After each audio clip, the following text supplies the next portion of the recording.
But this is a good one to test. Right? We test everything on students, as you know. So if this works, we will be able to offer a streamlined option for people who might not be able to be here, so that they can participate as things are happening. But at the very minimum, we should be able to have a recording of these and post that to Jobby YouTube channel. Has that been announced? Waiting for the debut. You can't have a thing without content. So Okay, Shreya, I have a link for you. And You're going to send it to everybody, okay? And with our apologies. If you need to have more likes on your YouTube, you need to have line up to do the seminar, and then you get the YouTube going up.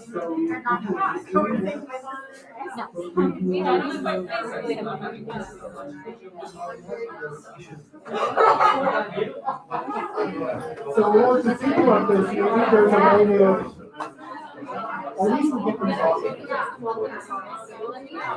Okay, so. Oh, yes.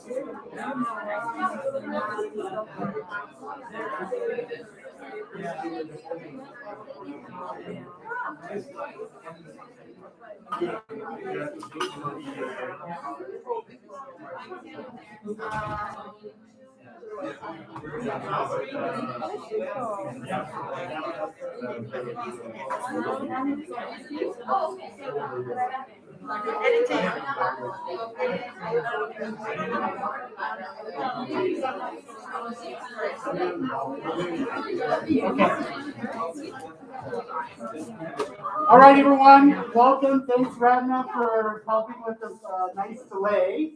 Welcome to the second installment of Geography's Blue Box. We're just trying to figure out the technical requirements, learning that if you put a webcam facing that way, it shoots the PowerPoint backwards, so that's fun. Maybe that's why I'm a human geographer. Before I begin, we'd like to acknowledge that the territory in which we gather as the ancestral homelands of the Mi'kmaq and the Newfoundland Island as the ancestral homelands of the Mi'kmaq and Beothuk. I'd also like to recognize the Inuit of Nunatsiavut and Nunaduavut and the Innu of Nitassinan and their ancestors as the original people of Labrador. So we strive for respectful relationships with everybody here and all the peoples on this land as we move for collective healing and true reconciliation. So without further ado, I will ask Evan to say a few words. The better Evan.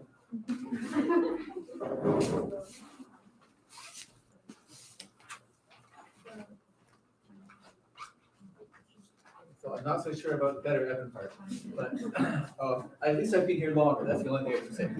All right, so it's a great pleasure to introduce Julia Machin-McLauglin and Shreya Nemani, who are going to do twin presentations about Placentia Bay, and we're going to come back to Placentia Bay. So Shreya came here from Carleton University, where she did her undergraduate in environmental studies and geomatics.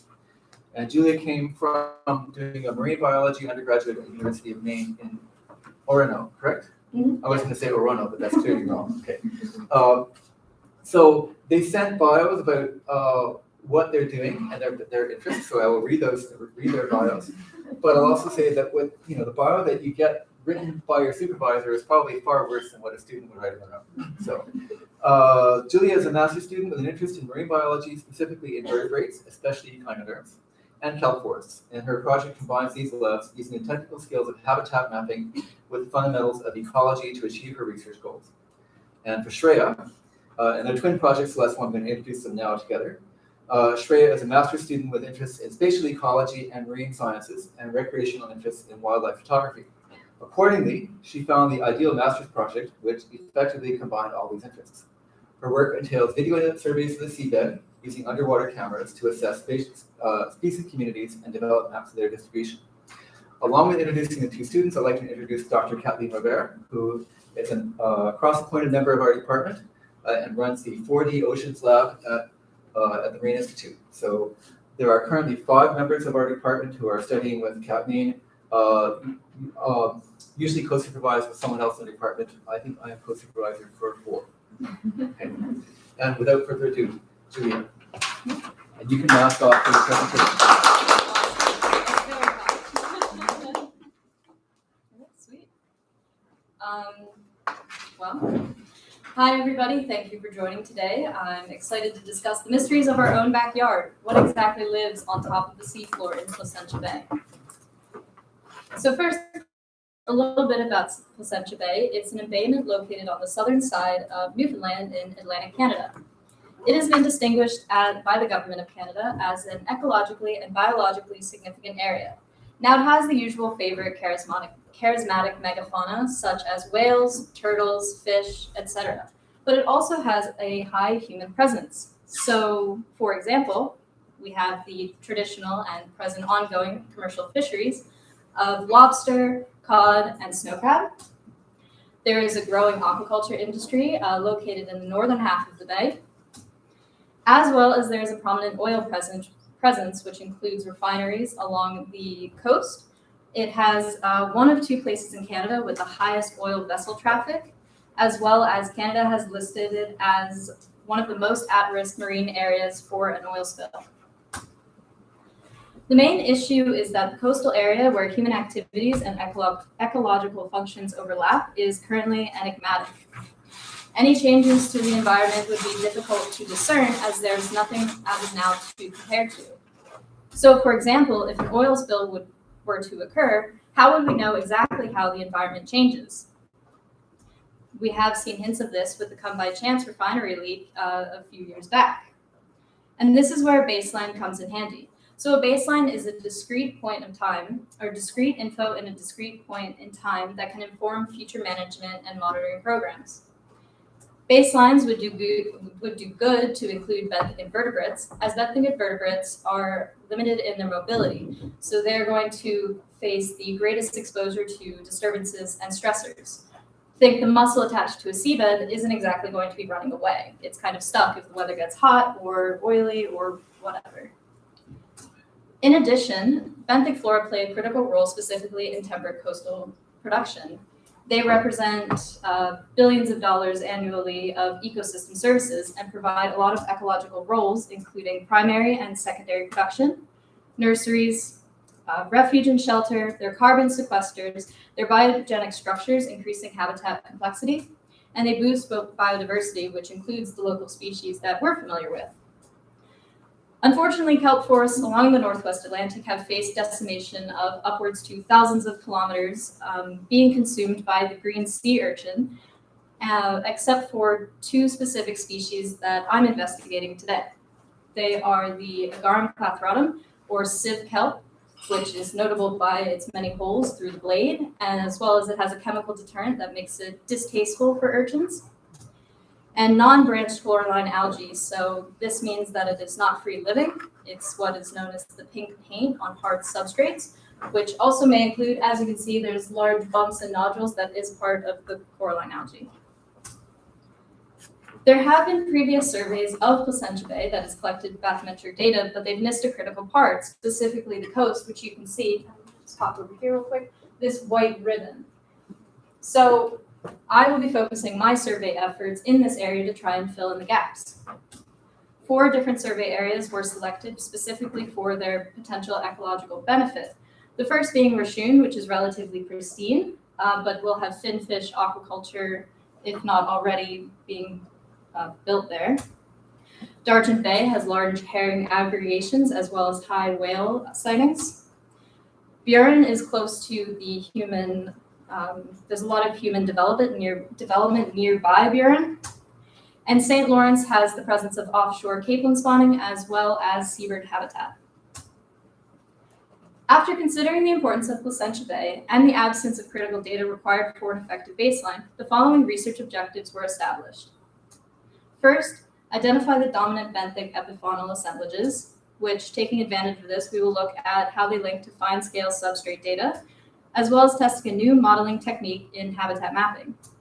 Then look at the present state of the 2 macrophyte or benthic flora species that I've already introduced, Agarum clathratum, the sieve kelp, and non-branched chloroline algae. So data collection takes 2 parts. The first is collecting a spatially continuous layer of bathymetric data. which is a higher resolution than what was already collected across Placentia Bay further offshore. The Marine Institute's vessel, the Cartwright, shown to the left, is equipped with multi-beam echo sounder acoustic surveying details, which uses a wide swath of sound beams to measure depth. After the vessel goes across the extent of a site, which takes a lot more than just one, kind of going back and forth, you get to use that data and actually build what's really cool is a 3D topographic map that shows you in significant detail what the seafloor looks like. As well as from the strength of the echoes returned from the sound beam data, you can collect backscatter, which correlates with the hardness of the seafloor. So the darker shades that you see in the center of St. Lawrence, that correlates with soft sediments like mud and sand, and then the lighter shades correlate with hard substrates like bedrock, boulder, and gravel. Bathymetry and backscatter is cool, but you can do a lot more. There's a lot of scripts that fortunately other people have written to derive additional terrain attributes that tell you different physical characteristics of the seafloor. For example, I've shown here slope.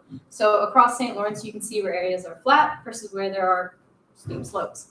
And you can do this from bathymetry and backscatter and at multiple scales. So you can look at how the slope is in local areas versus broad patterns across the entire survey area. And what this does is each terrain attribute plus each scale it's derived at can influence species distribution in different ways. So it gives you a better understanding of where and why things exist, biota specifically in this case. And this is all great, but you're not going to get biological data from the multi-beam data. So we got to do the really fun part of going to a bunch of different sites across the 4 survey areas, drop underwater camera, which we have now named Cannonball Sam, and it collects actual video of the seafloor, which was really cool. You got to see a lot of different stuff. And from this, each site, we would collect a 2-minute video and identify whether there was the sieve kelp, presence, absence, coralline algae, whether it was there, as well as identify benthic fauna. And going from the benthic fauna, assemblages were identified using a clustering method, which groups ground truthing sites based off of their similarity, as well as identifying assemblages which are identified by their dissimilarity from each other.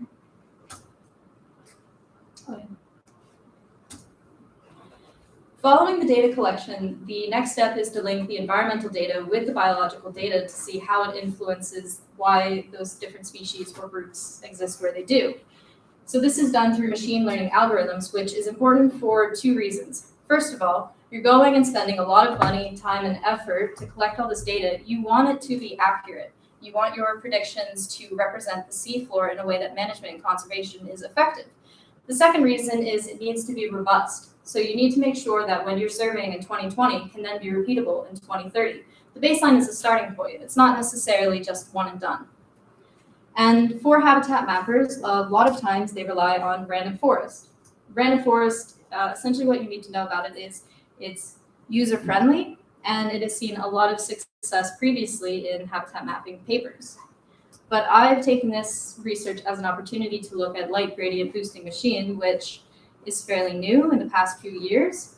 And it has that kind of flair for new things where it's faster, it uses less computer data. But why I like it is that it's highly tunable to fit the user's needs. So what you can do is kind of pull the curtain aside for the model and see how it's linking the environmental data with the biological data, and you can go in and control it. And that's something random forest doesn't necessarily have. So you can control for things like boosting accuracy or dealing with overfitting. Now, after going through all of this, I determined that there are 4 assemblages across the 4 survey sites in Placentia Bay. The first being dominated primarily by brittle stars, as well as a sponge morphotype that we weren't able to identify to species level. And you can see that this has the highest abundance across the 4 survey sites. The second was dominated by the green sea urchin, as well as the stalk jellyfish and sea stars, and has a high presence in Burin and some hotspots in Dargin and Raccoon. The third is called mixed because it has a lot of typifying species, which mostly are cnidarians or anemones, but also include the toad crab and arrowworm. And the final is unique in that it's fairly rare. We only identified 4 out of roughly 200 ground truthing sites as being dominated by sand dollars, but even though it's fairly rare, when sand dollars occurred, they occurred in droves, which was really great for me, counting every single one. Now, comparing random forest and light GBM can be done in multiple ways. The first way is looking at their accuracy, and I'm very proud. They both did very well, at least better than I was hoping for. But the light GBM, after parameter tuning, did indeed do better. Another aspect I looked at was how they ranked variable importance, or the terrain attributes. Both agreed bathymetry is definitely playing a big role, both top important for both of them, as well as agreeing that the percent coverage of different substrate classes was important as well, which includes fine sediment, boulder, and red algae, which I'll get into a little bit, but the final note is that they agreed on the top 6 most important terrain attributes, which included the first 4, as well as distance from the coast, and broad BPI, which is essentially the relative crests and troughs that you see along the seafloor.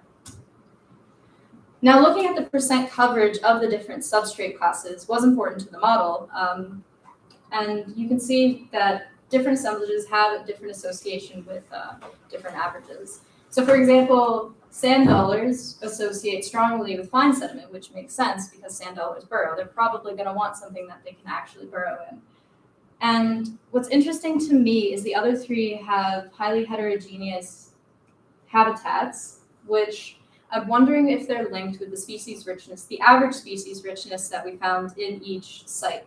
So the brittle star has the highest average, as well as it had 13 of 15 unique species to an assemblage. And maybe this goes along with the fact that it has a higher habitat complexity, as likely a consequence of the presence of boulder, gravel, red algae, which is kind of just like little clumps of red algae that form a carpet. The mix as well has this from probably the boulder and gravel.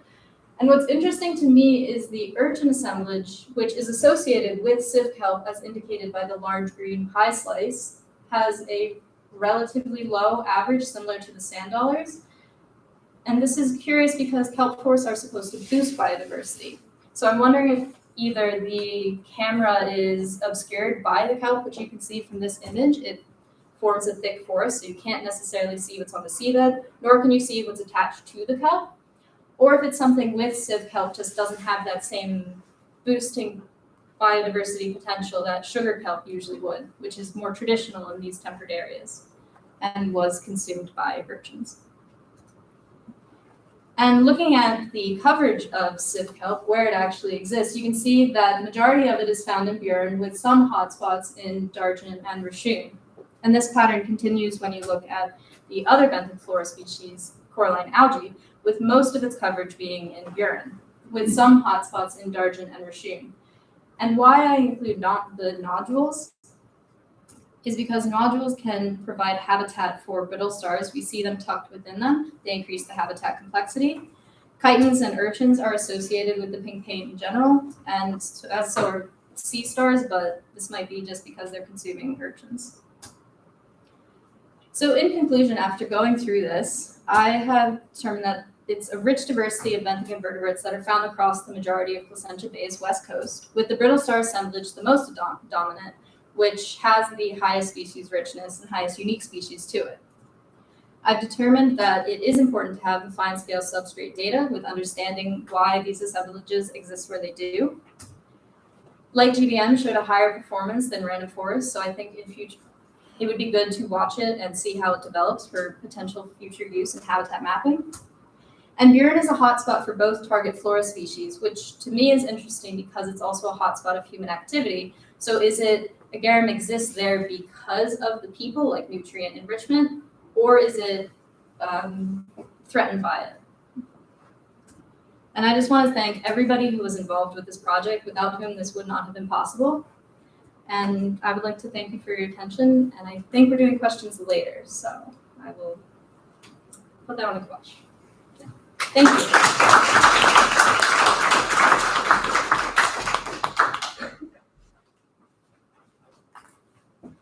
Julia.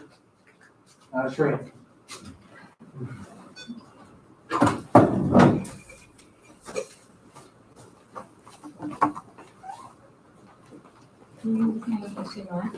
So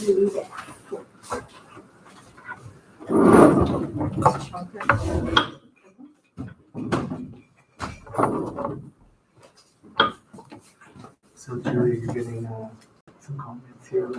Congratulations, way to go. Exciting live stream. Yeah.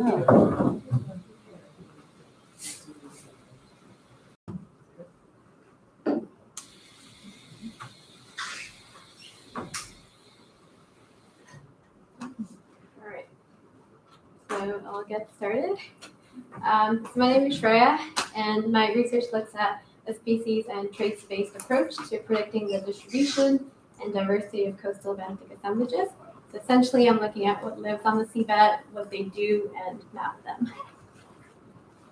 So we live in a country with the longest coastline in the world, and vast regions of it are data deficient. So you can imagine how difficult it is to gather all this data, especially with all the technical limitations which Julia had highlighted earlier. But characterizing the underlying ecology of these regions is especially important since coastal areas are highly productive and host a diverse range of habitats, each host providing various ecosystem services.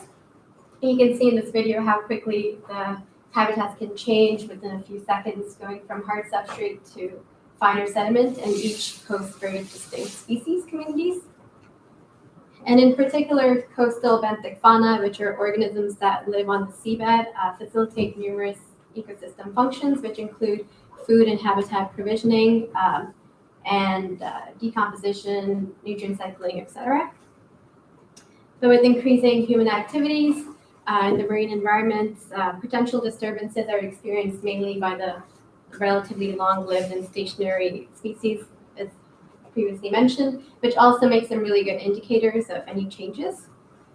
Therefore, proper management is critical to maintaining and restoring these habitats, especially since marine habitats are considered as proxies for diversity, where you can see an increase in habitats can be associated with an increase in species diversity as well. So ecosystem-based management is one approach that can be useful to integrate multiple sources of information, which can be used for evidence-based decision-making. And specifically, habitat maps are one such tool which depict the spatial distribution of seafloor habitats and are commonly used to disseminate scientific information about the seabed. So developing these maps, I'll go over it quickly because Julia touched on it, but essentially you collect continuous acoustic data using sonar instruments to describe the physical composition of the seabed, but what is missing from the data is the biological composition, so we take underwater videos. These two data sets are modeled together, and you can predict a map in the end.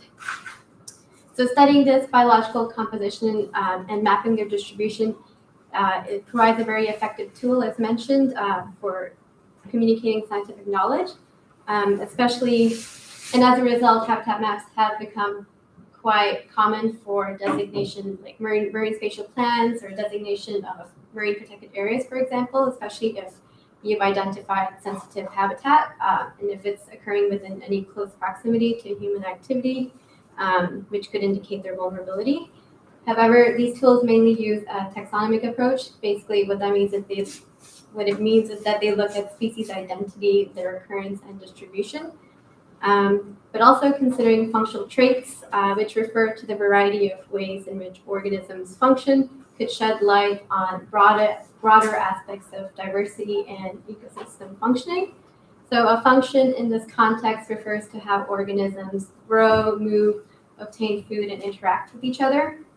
Specifically, a biological traits analysis looks at the behavioral, morphological, and life history traits of species. For example, particular feeding traits such as deposit feeding exhibited by certain species could accelerate decomposition of organic matter into sediment by reworking sediment and allowing oxygen and detritus to penetrate deeper into the seabed. And to further illustrate this concept, here you see two communities. And in community A, there are 6 different species with more evenly spread abundances, contributing to higher species diversity. However, functional diversity is lower in community A, since the clams, the mussels, the sand dollar, shrimp and brittle star are all studied as important bioturbators. So they rework the sediment through their feeding, defecation, and just body movement.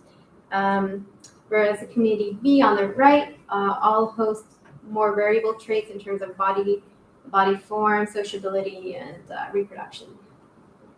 So this brings me to my research questions, which is what are the species and functional composition of benthic assemblages?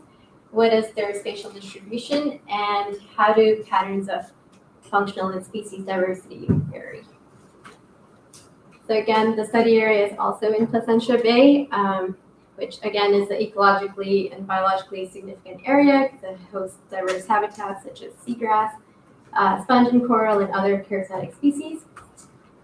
Specifically, my study sites have already been mapped, so they're outside of the white ribbon that Julia had surveyed, and they include Mortier Bay and Long and Ship Harbor, which are adjacent to commercial harbors and shipping ports.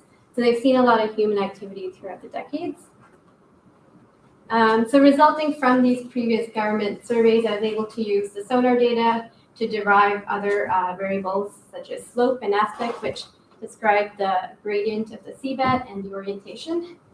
And these physical characteristics of the seabed are not direct drivers of species to environment relationships, but they offer measurable proxies to explain why certain species and traits can be seen in specific locations. For example, you see brittle stars occurring throughout the seabed here, but as you go on to higher slope, the camera goes onto areas of higher relief with harder substrate, you'll start to see different species such as the stalked feather stars, which just showed up there.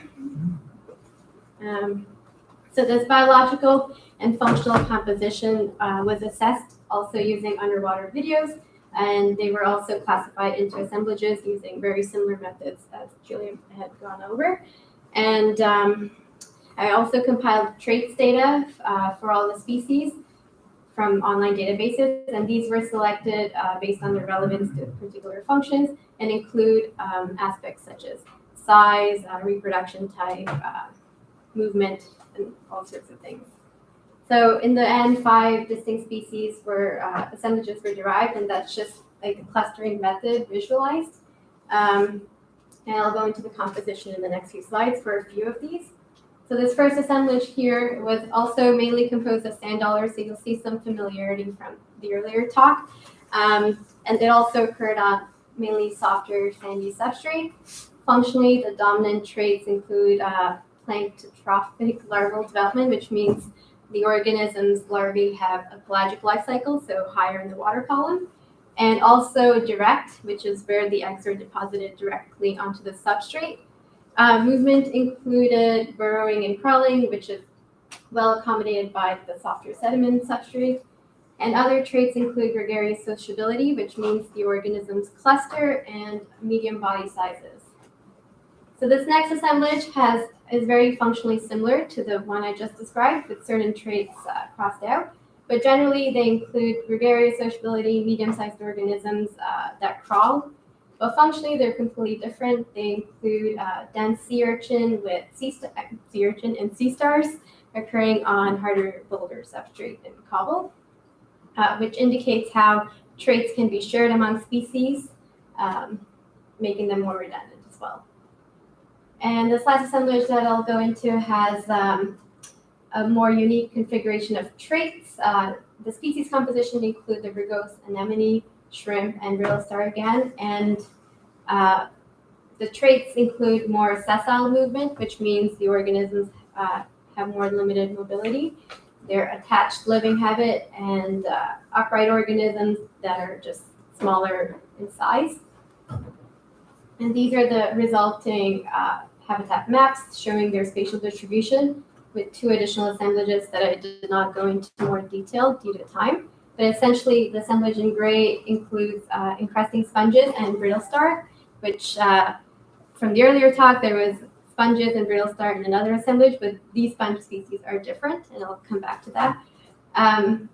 But this assemblage was more widespread in Mortier Bay on the left, which had more hard substrate compared to these longish part on the right, which was mainly more softer sediment, and which makes sense because the sponges like to encrust on more harder substrate like rocks.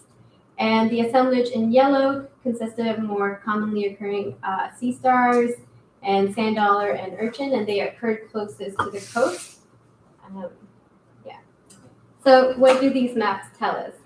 So by studying the biological and functional composition, it can help us understand which areas to target for management based on multiple considerations. For example, if any ecologically significant species had been identified, say soft coral aggregations or rare sponges, then based on their extent, their distribution, you could prioritize certain areas for additional protections. In this case, no such significant species had been identified, but if you consider the functional composition of specifically the green assemblage, you can see that if you remember, they had more attached sessile traits. So if there were any disturbances in these environments, certain species had limited mobility, which makes them less capable of escaping from any impact. And if you consider other assemblages that rely on soft sediment, for example, for things like larval development, movement, and feeding, then the assemblage in pink with the sand dollars, which also had very limited distribution along the edges, would be impacted by any activities that would modify their environment, like the sediment that they live on. So considering this information can help us identify which communities would be more vulnerable or resilient to any changes. And finally, I mentioned that I had mapped functional and species diversity. So to assess species diversity, I used the Shannon index, and I used the Rouse quadratic entropy as a comparable metric to species diversity to measure the variation of traits and functional diversity. And the maps were modeled using the same physical environmental variables described earlier. And what I want to highlight here is functional approaches can result in different spatial patterns and those based on traditional species-based assessments. So if you look at the green assemblage area, that area has been highlighted as having more species diversity, but functionally, areas adjacent to this assemblage had higher functional diversity. And notable patches are circled in red where you can see this pattern, and pink shows areas of high functional diversity but lower species diversity. So in general, these patterns can be explained where areas that have high species diversity could still be less diverse functionally due to the concept of having trait redundancy, where organisms could be sharing similar traits, which would contribute to lower diversity overall, or even a set of dominant traits in a particular area could also decrease functional diversity, highlighting that there could be key functions present in these areas even if there's no key species or focus species.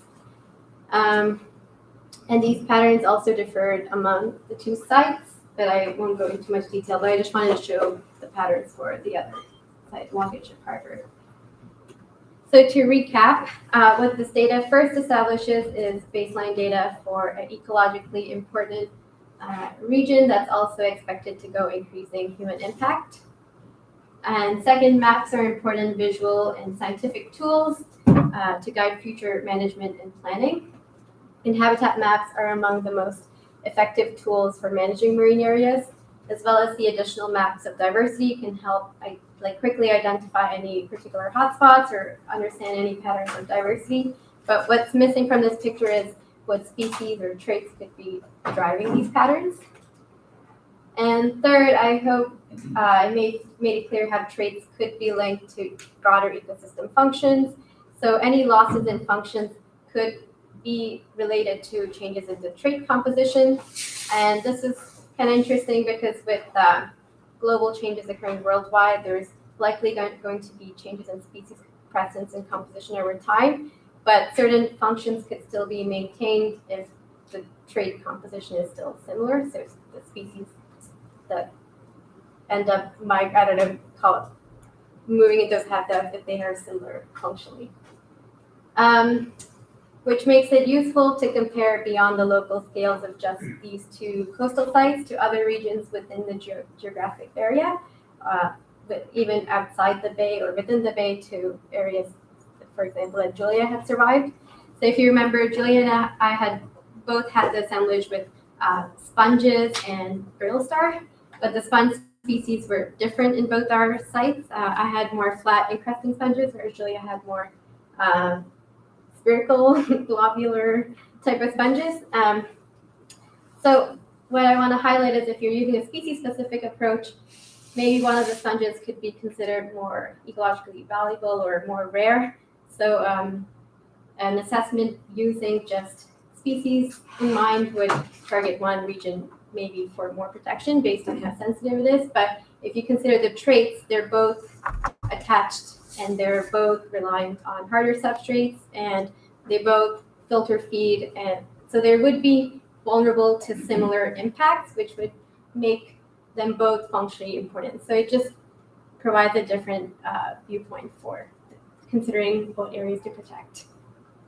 So you may see how all this information is complementary. So to wrap up, using species-specific assessments of diversity, distribution, and composition could be further complemented by considering traits, which provide an important additional input for management that is not frequently considered in traditional assessments. And yeah, I just want to wrap up and thank everyone involved in data collection. I think some are watching, but none of this would be possible without our fieldwork team, as well as my supervisory committee here. And this department has been really supportive and I'm really thankful, as well as all the funding, obviously. So thank you. Do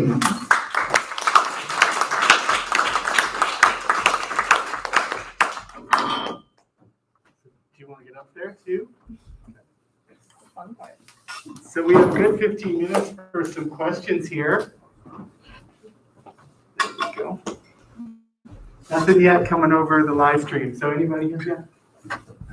This question, first of all, it was really great for both of you. I really enjoyed that. This question for Julia. Sure. You said something at the end about either increased diversity or something towards where Buren was. Yeah, I was wondering if you could say a little bit more about, like, that piqued my interest because it's something that I often see in my art. If I look at archaeological samples, you often see increased diversity associated with human activity. yeah. What you can say about that is intriguing. I can't necessarily say if it is boosted biodiversity. This is all just theory based off of most kelp forests and to a lesser degree coralline algae as well would increase habitat complexity and allow for different species to basically take place and exist. So I would be really interested in going to Buren and, if possible, take samples and look and see what in fauna or epifauna, what fauna in general are associated with those different species, especially if possible to compare it with something like St. Lawrence had very little algae presence. So see if maybe there is a difference, one has a higher species richness than another. I think is that something you see commonly, or is it that just more broadly than your study? Is that something you're aware of? I've seen it in studies that most kelp forests will boost biodiversity. I haven't seen it just because of the limitation of our survey technique. It's very difficult. Like I said, the camera can't capture the entire body of the kelp forest or what's inside the little nooks and crannies of the coralline algae. You'd have to find a way to basically physically see it, or we're a bit too deep for like divers, but if in a shallower region, that might also be possible. So I would love to answer that question with more detail one day. Oh, no, it's like So quite a speculative question. No, thanks. yeah, absolutely. Nothing that. Thank you for the presentation. So this is a question for both of you because you use the concept of baseline. So let's say that in fisheries we talk about shifting baseline, and I know that we're trying to set that first baseline, but you can imagine that there will be a lot of changes that happen. You can learn from your study. So I wanted you to talk a little bit about whether you wanted to, are you interested in looking at other variables, say from the ocean currents or temperature or anything at all that could help explain a little bit when we start to see a shift in the future. whether it's, human activities or other things. Is that too big the question? No, No? Okay, go ahead. Take it. Maybe I should have said yes. No, I'm just kidding.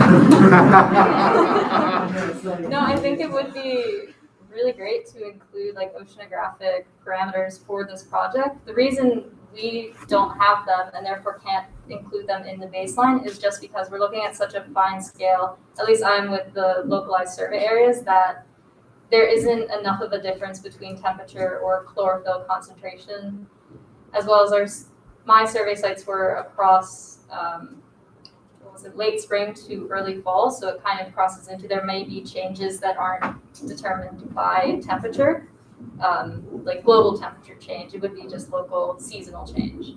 But that would be great to include as well in the future. Yeah, I agree. I think what we're doing is a snapshot study. So including those variables would be challenging because they do change, like seasonally, as Julie mentioned. So like our study right now, we're just looking at the composition at a certain period of time. But that's generally how habitat maps are made. They're usually looking at the composition at a specific point in time. So yeah, including those variables could be tricky, but would be good to do so.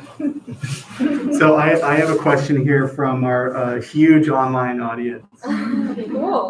It's for Shreya, just to maybe talk a little bit about future research and the possibilities of looking into environmental pollutants as factors for diversity.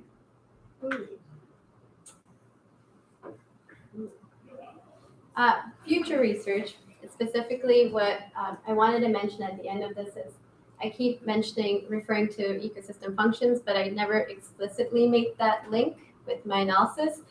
So for future research, I think trait analysis could be really interesting if you select a specific set of traits and like in terms of how they respond to certain, like you could look at how they would respond to a disturbance gradient. So there have been studies where they looked at, what was it? They were looking at like where they were having harbors set up to human development adjacent to like an ecological region, and they selected specific traits such as bioturbate, like things that would contribute to bioturbations. So for movement type, feeding, those kind of things. So if you have a specific function that you're looking at, you could select a subset of traits to quantify how they would affect that function. But I that was beyond the scope of my research. Yes. But in terms of chemical pollutants, I'm not really sure. It's interesting, but I didn't consider that for my research. Lil. I have a couple questions. One of them is kind of short and one of them is a little bit longer. But the first question is how much video was used total at the end of by the end, like how much video were you analyzing? And then I have another question. I don't know if you want to answer that one first. Yeah, sure. A lot of hours, probably. A lot of hours in the summer spent looking at a computer screen counting.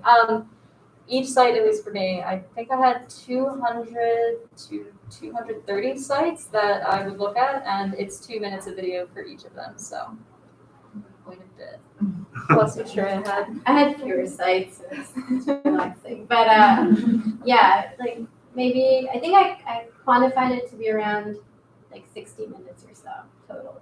It doesn't seem like long, but like Julia mentioned, there's certain sites that have like droves of sand dollars or urchins, and that can take a while to count.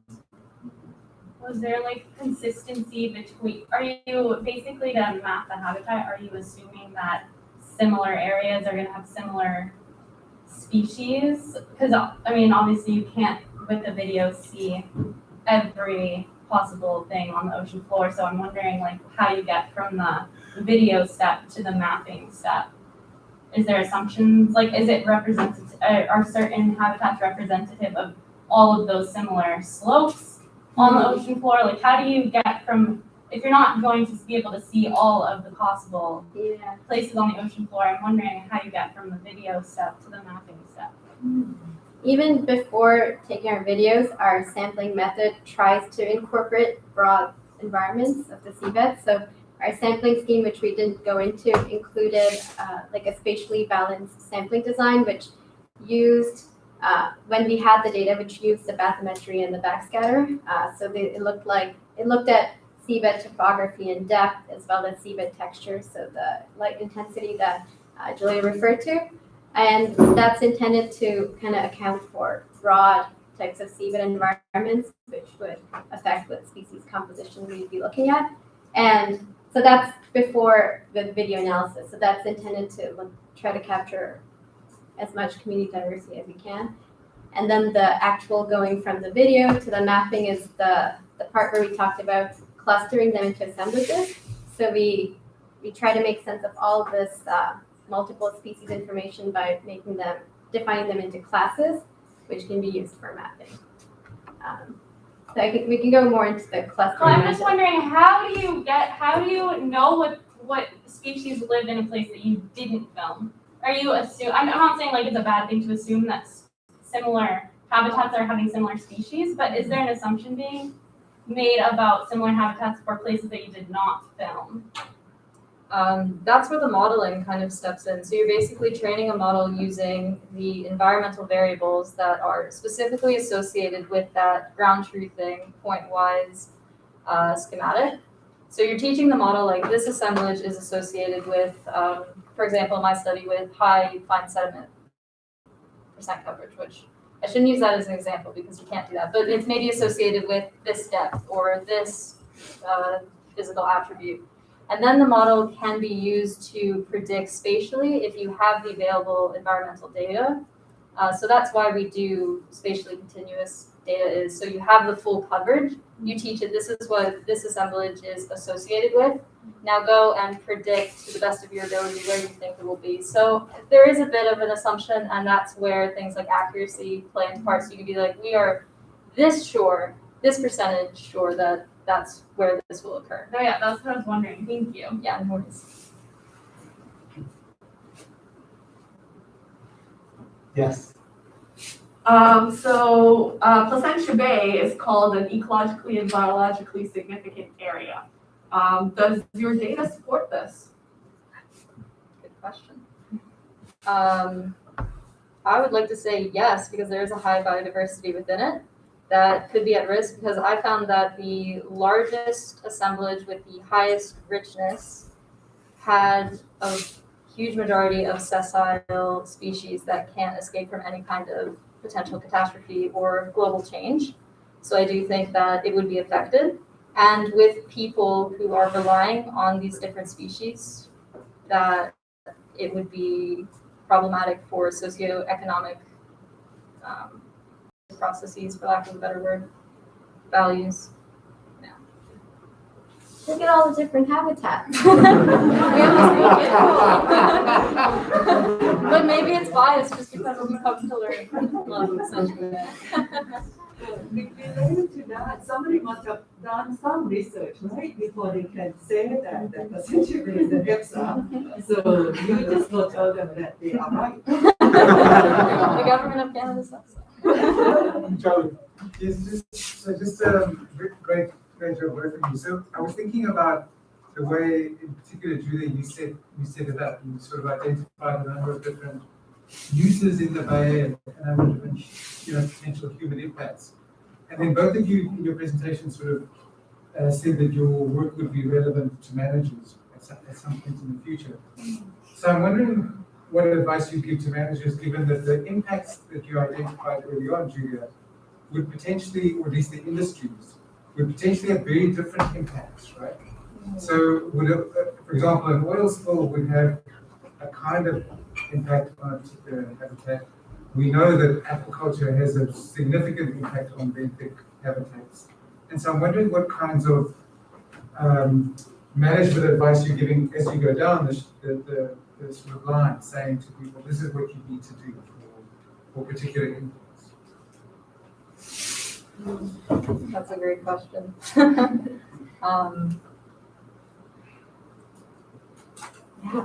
Yeah, I think just like you said, I think just first of all, knowing what lives on, like, because before we collected all this data, we didn't have any information on what existed on the seabed. So first, by just having this information to begin with, you can sort of identify certain sensitive species. So if I was going to go to a manager and say, like, just from my research, I would provide all the information that's available and hope that they can make a like evidence-based decision. So as long as we provide all the scientific evidence with that's been determined in the most accurate way possible, just basically providing as much information as you can that can be used for managing the area, I guess.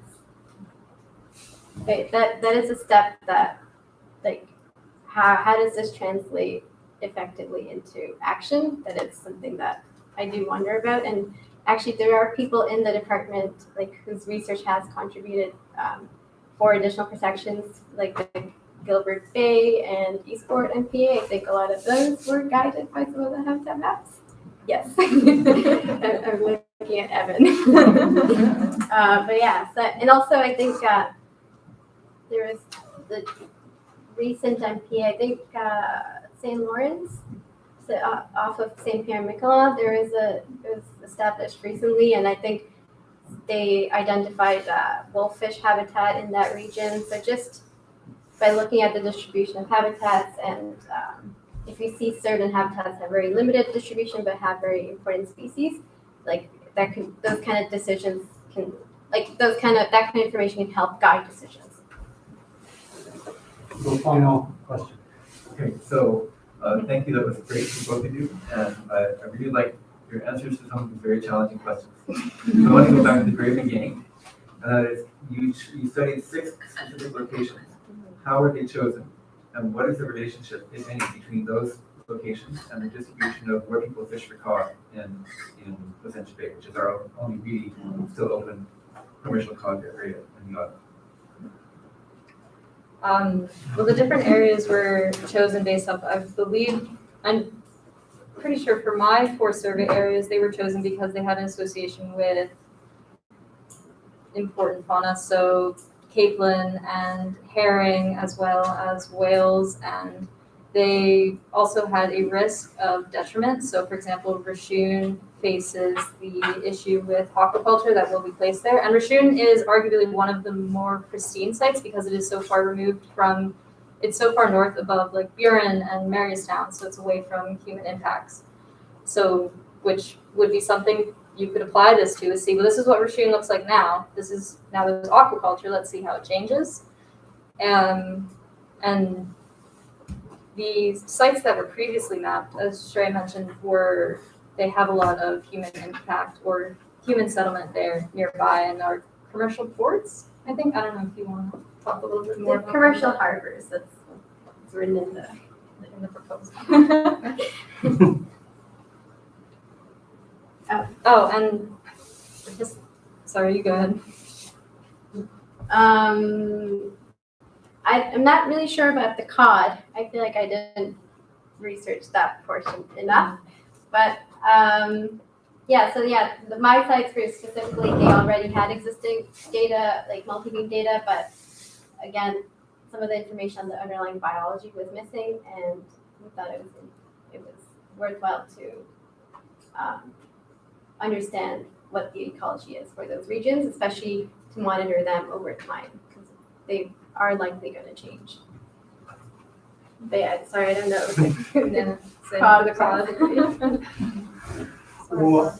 Well, great. Please join me in congratulating these 2 wonderful speakers with 2 great presentations for us today.